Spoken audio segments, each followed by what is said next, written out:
সকল জল্পনা কল্পনাকে পিছনে ফেলে তারেক রহমানের সাথে ডক্টর মোহাম্মদ ইউনূসের সৌজন্য সাক্ষাৎ হবে 13ই জুন শুক্রবার সকাল 10টা লন্ডনে যেই হোটেলে ডক্টর মোহাম্মদ ইউনূস সাহেব থাকবেন সেই হোটেলে গিয়ে তারেক রহমান সাহেব সৌজন্য সাক্ষাৎটি করবেন।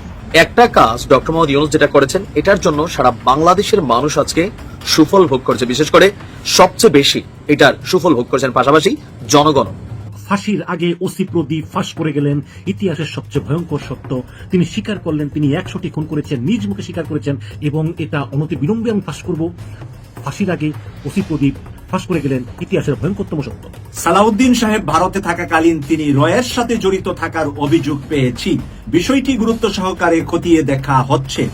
অভিযোগ প্রমাণিত হলে দলীয় সিদ্ধান্তে তাকে বহিষ্কার করা হতে পারে। Advocate Ruhul Kabir Rizvi. Professor doctor Mohammad ইউনূসের মাধ্যমে তারেক রহমানও ম্যানেজড হয়ে যাচ্ছেন, সেই বন্দোবস্ত হচ্ছে, পরিস্থিতি সেদিকে যাচ্ছে। এখন তারেক রহমান কি করবেন? ডিসেম্বর নির্বাচনের কথা বলবেন? এটা সম্ভবই না। ওনারে চিনেন? এই বুড়া মানুষটা কিন্তু পাক্কা শেয়ানা, কি যে গেম খেলে বুঝেন না, বুড়াটারে বুঝতে পারবেন। ডক্টর মোহাম্মদ ইউনূস স্যার সোজা মানুষ না ভাই, সহজ মানুষ না। দেখতে যতখানি নরম মনে হয় ততটা নরম না, ভিতর থেকে ভীষণ শক্ত। আসসালামু আলাইকুম এভরিওয়ান, কি অবস্থা সবার? আশা করছি সবাই ভালো এবং সুস্থ আছেন। প্রতিদিনের মতো আবারও আরেকটি নতুন ভিডিওতে আপনাদের সবাইকে স্বাগতম। আপনারা ইতিমধ্যে কিছু অংশবিশেষ এবং টাইটেল এবং থাম্বনেল থেকে বুঝতে পেরে গিয়েছেন ভিডিওটি কতটা গুরুত্বপূর্ণ হতে যাচ্ছে এবং রাজনৈতিক যে চলমান পরিস্থিতি তারাও ধারাবাহিকতা আজকে আমাদের এই ভিডিওটি। আপনারা ইতিমধ্যে ভিডিওটি কিছু অংশবিশেষ এবং টাইটেল থাম্বনেল থেকে বুঝতে পেরে গিয়েছেন ভিডিওটা কতটা গুরুত্বপূর্ণ এবং পরবর্তী সম্পূর্ণ ভিডিওটা দেখলে আপনারা বুঝতে পারবেন কতটা গুরুত্বপূর্ণ এবং তথ্যবহুল। সম্পূর্ণ ভিডিওটি শুরু করার পূর্বে আমি আপনাদেরকে জানিয়ে রাখতে চাই যারা আমাদের এই চ্যানেলটিতে নতুন অবশ্যই সাবস্ক্রাইব করে পাশে থাকবেন এবং যারা ইতিমধ্যে সাবস্ক্রাইব করে ফেলেছেন আপনাদেরকে অসংখ্য ধন্যবাদ। তবে চলুন আমরা মূল ভিডিওটি শুরু করি।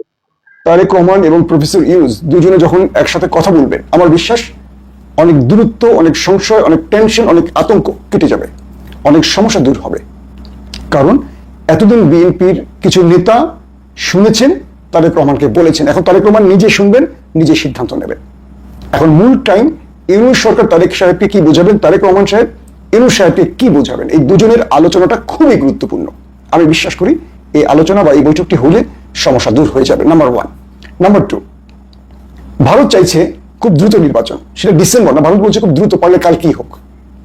ভারত ইউনূসকে আর দেখতে চাইছে না। প্রশ্ন হলো ভারত যা চাইবে আমাদের দেশে তা হওয়াটা কি সমীচীন হবে? তো আমার কাছে মনে হচ্ছে ভারতের প্রেসক্রিপশন বাংলাদেশে বাস্তবায়ন হওয়ার পথে। আর সেটি কারা বাস্তবায়ন করবে সেটি আমি বলবো না, আপনারা বুঝে নেন। কিন্তু এই মুহূর্তে যারাই এই বাস্তবায়ন করেন, সেটা জামাত হোক, বিএনপি হোক, এনসিপি হোক, যারাই ভারতের প্রেসক্রিপশন নিয়ে মাঠে নামবে তাদের আগামীর গন্তব্য হবে আওয়ামী লীগের মতো। লিখে রাখতে পারেন, এই কথাগুলো আমরাও বলেছি বিগত সময়। ফাঁসির আগে ওসি প্রদীপ ফাঁস করে গেলেন ইতিহাসের সবচেয়ে ভয়ঙ্কর সত্য। তিনি স্বীকার করলেন তিনি 100টি খুন করেছেন, নিজ মুখে স্বীকার করেছেন এবং সবগুলো খুন করেছেন তিনি স্বরাষ্ট্রমন্ত্রী আসাদুজ্জামান খান কামালের নির্দেশে এবং এটা অনতিবিলম্বে আমি ফাঁস করব। ফাঁসির আগে ওসি প্রদীপ ফাঁস করে গেলেন ইতিহাসের ভয়ঙ্করতম সত্য। আপনারা জানেন 2022 সালের 31শে জুলাই ঈদুল আজহার ঠিক আগের রাতে 9টার দিকে কক্সবাজার টেকনাফ মেরিন ড্রাইভ সড়কের ভারসরা ইউনিয়নের শামলাপুর এবিপিএন চেকপোস্টে পুলিশের গুলিতে নিহত হন সেনাবাহিনীর অবসরপ্রাপ্ত মেজর সিনহা মোহাম্মদ রাশেদ খান। হত্যাকাণ্ডের 4 দিন পর 5ই আগস্ট সিনহার বড় বোন শারমিন সারিয়ার ফেরদৌস বাদী হয়ে টেকনাফ থানায় সাবেক ওসি প্রদীপ কুমার দাস সহ 9 জনকে আসামি করে হত্যা মামলা দায়ের করেন। অবশেষে 2022 সালে এই মামলার রায় দেওয়া হয় এবং এই মামলায় ওসি প্রদীপ এবং এসআই লিয়াকতের ফাঁসি দেওয়া হয়, 6 জনের যাবজ্জীবন দেওয়া হয় এবং 7 জনকে খালাস দেওয়া হয়। এবং সেই থেকে ওসি প্রদীপ চট্টগ্রাম কারাগারে বন্দী আছেন এবং সেই বন্দী অবস্থায় ওসি প্রদীপ ফাঁস করেছেন ইতিহাসের সবচাইতে ভয়ঙ্করতম সত্য। ওসি প্রদীপ খুনি কোনো সন্দেহ নাই, তিনি ইতিহাসের অন্যতম নিকৃষ্ট হত্যাকারী, যিনি কিনা একজন স্বরাষ্ট্রমন্ত্রীর নির্দেশ দিলে তিনি খুন করবেন, তার কোনো বিবেক নাই, কিন্তু তিনি করেছেন এবং শাস্তি তার প্রাপ্য। বাট তিনি একটা কথা ঠিক বলেছেন যে প্রত্যেকটা পুলিশ যারা বর্তমানে কর্মরত তারা যেন এই ওসি প্রদীপকে দেখে শিক্ষা গ্রহণ করে তারা যেন ক্ষমতাসীনদের নির্দেশে কোনো অবৈধ কাজ না করে এবং ওসি প্রদীপের পরিণতি দেখে প্রত্যেকটা পুলিশ শিক্ষা লাভ করুক, প্রত্যেকটা র্যাব শিক্ষা লাভ করুক, প্রত্যেকটা আইন শৃঙ্খলা বাহিনী শিক্ষা লাভ করুক, এটাই আমরা চাই। সালাউদ্দিন সাহেব ভারতে থাকাকালীন তিনি রয়ের সাথে জড়িত থাকার অভিযোগ পেয়েছি। বিষয়টি গুরুত্ব সহকারে খতিয়ে দেখা হচ্ছে।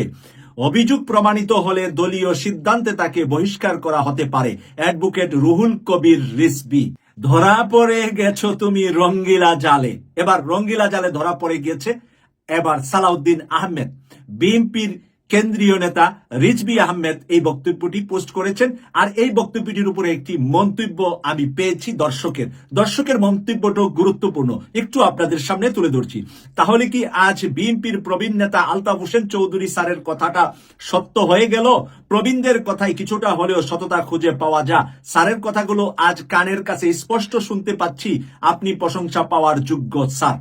আমরা আলতাফ হোসেন চৌধুরী যিনি বিএনপির এক সময়ের স্বরাষ্ট্রমন্ত্রী ছিলেন, উনি কিন্তু কিছুদিন আগে এজেন্ট বিএনপির ঘরের ভিতরে ঢুকে গিয়েছে এই নিয়ে একটি বক্তব্য দিয়েছিলেন। এই বক্তব্যটি দেওয়ার পর থেকে কিন্তু আলতাফ হোসেন চৌধুরীর আর কোনো বক্তব্য আমরা খুঁজে পাই না, কারণ এজেন্টরাই আলতাফ হোসেন চৌধুরীকে আর কোনো জায়গায় ফোকাস হতে দেন নাই।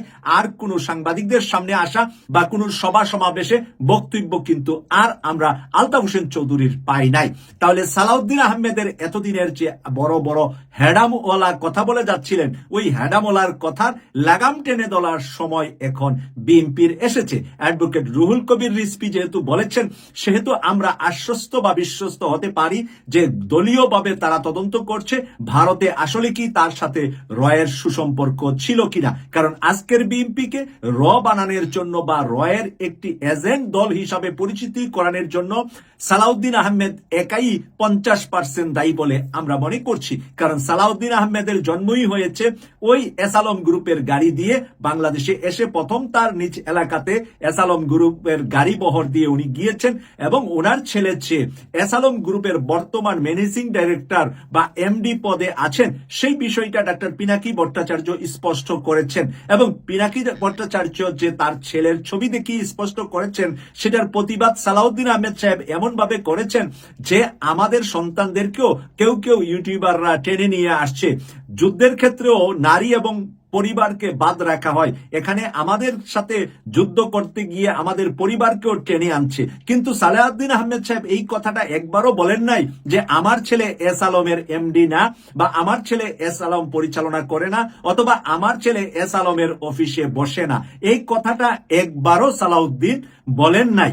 এটারও আবার পরবর্তীতে ডাক্তার পিনাকি ভট্টাচার্য প্রতিবাদ করেছেন এবং বলেছেন যে আমার কথাটা অস্বীকারও তো সালাউদ্দিন আহমেদ করার সাহস করলেন না। যদি সালাউদ্দিন আহমেদ সাহেব চ্যালেঞ্জ দিতেন আমাকে যে আমার ছেলে এস আলম গ্রুপে চাকরি করে না, তাহলে বুঝতে পারতাম যে আমার এখানে কোনো আরো ইনফরমেশন নেওয়া দরকার আছে। তাহলে এতে বোঝা গেল যে ডাক্তার পিনাকি ভট্টাচার্যের কথাও সঠিক, আবার সালাউদ্দিন সাহেব ওই যুদ্ধের মাঠে ছেলে মেয়েদেরকে আনে না, সেই কথা বলে নিজের ছেলেকে লুকানোর জন্য শাক দিয়ে মাছ ডাকার চেষ্টা করেছেন, তাতেও তিনি ব্যর্থ হয়েছেন। সালাউদ্দিন আহমেদ যে রয়ের এজেন্ট, তার কিছু দালিলিক প্রমাণ আমরা গত 2 সপ্তাহ যাবৎ অনেক বেশি পেয়েছি। ডক্টর মোহাম্মদ ইউনূস স্যারের সাথে বৈঠকের পরে ডক্টর মঈন খানকে কথা বলতে না দেওয়া, হাত দিয়ে থামিয়ে দেওয়া, ডক্টর মোশাররফ হোসেন স্যারের সামনে বেয়াদবি করা, আমির খসরু মাহমুদের সামনে বেয়াদবি করা, এতে কিন্তু আমিও কথা বলেছি, ডাক্তার পিনাকি ভট্টাচার্য কথা বলেছে। আজকে তার আরেকটি প্রমাণ আপনাদের সামনে তুলে ধরছি। ইত্তেফাক পত্রিকায় আজকের হেডলাইন, চট্টগ্রাম বন্দর বিদেশিদেরকে দেওয়ার এখতিয়ার অস্থায়ী বা অনির্বাচিত সরকারের নেই, সালাউদ্দিন আহমেদ। আপনারা ইতিমধ্যে সম্পূর্ণ ভিডিওটি দেখতে পেরে গিয়েছেন, তো অবশ্যই আমাদেরকে জানাবেন যে ভিডিওটা কতটা গুরুত্বপূর্ণ ছিল এবং কতটা তথ্যবহুল ছিল, আমাদেরকে অবশ্যই জানাবেন। এবং এতক্ষণ পর্যন্ত আমাদের সাথে থাকার জন্য অসংখ্য ধন্যবাদ। তো আজকের মতো এখানে শেষ করছি। সবাই ভালো থাকবেন, সুস্থ থাকবেন, আল্লাহ হাফেজ।